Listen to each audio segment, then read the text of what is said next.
So there you have it, Sarah. That's me playing my double bass. I hope you liked it. So hello, Sarah, and other former awkward nuts, I suppose. It's kind of a little bit disappointing, but you know, I understand. I mean, you know, it's pretty rough go having your final year of college and trying to do this and everything at the same time. It's pretty rough, but there's a new gentleman waiting in the wings, I believe. So that's one, and then hopefully we'll get maybe another gentleman or lady, and then another person after that, so we can at least fill up 5 days. I think that'd be nice. Yeah. This week has still been more of just me prepping up. I found out that I get my student loan money, which is nice. In Canada, there's a government-funded student loan program. It's there's both kind of national and provincial. So I've got my student loan for that, and I was a little bit worried about that because I don't know, I get paranoid about monetary things. So that's a relief, and I now officially have my Ottawa U student card now, so that's nice. And I've got my swipe cards so that I can get into the practice rooms where I go to school, which I'll be showing you where I go to school next week. I've decided that. What am I reading for school? I'm not reading anything for school right now, but I am looking at a set of instrumental studies for the double bass that were written by a guy named Giovanni Botticini.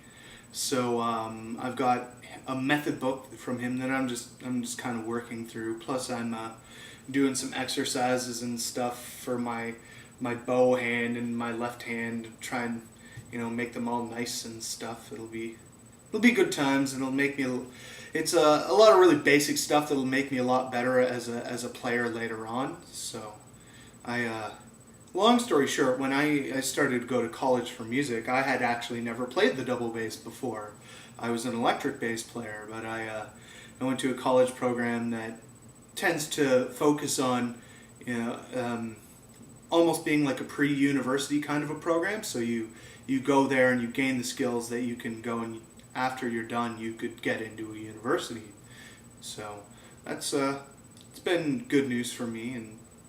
But anyway, because through the program I was working with, I ended up being a little bit like being able to run before I could walk. So I learned all these fancy fun stuff up here, but I didn't end up doing a whole lot of kind of stuff down here.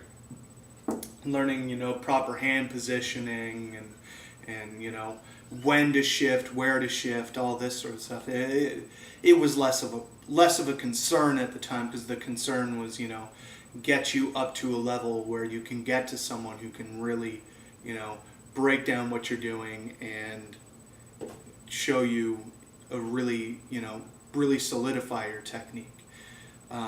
So through that long answer, I'm reading method books for school. That's what I'm doing with my life right now.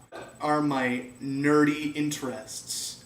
Well, let me tell you, right now I'm working on, mostly for my own enjoyment, an article about the tuning of the double bass through the centuries.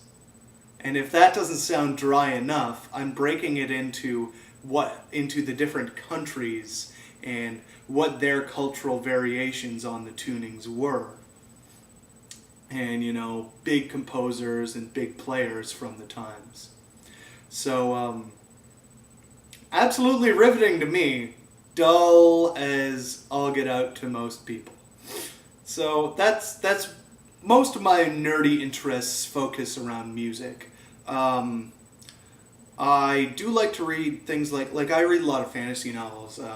I just finished reading a series of books by David Gemmell, he was a British author. He passed in 2006, I believe. But it's your standard fantasy novels, right, with the axes and the swords and the magics and all the good stuffs like that. Oh, I'm about to delve into Thoreau's Walden for the first time. That's going to be an interesting experience.